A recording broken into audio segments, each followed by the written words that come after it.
اور دوسری طرف دیکھو تو جتنے فرعون ہیں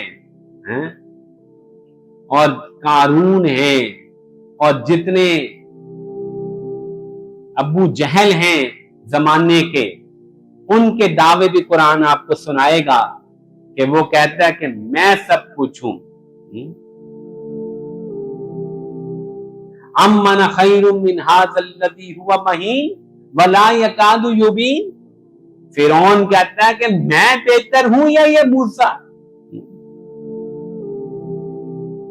ھذہ الانہار تجری من تحتی افلا تبصرون، تم دیکھتے نہیں یہ ملک میرا ہے، یہ نہریں میرے اندر چلتی ہیں، یہ نیل میرے اندر چلتا ہے، میں بہتر ہوں، میں بادشاہ ہوں، انا ربکم الاعلی، میں سب سے بڑا رب ہوں۔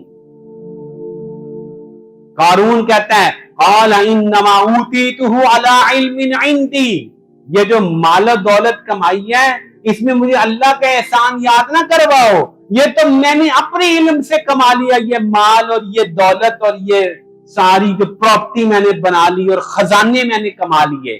قارون کیا کہہ رہا ہے؟ علی علم عندی، یہ میرا علم ہے۔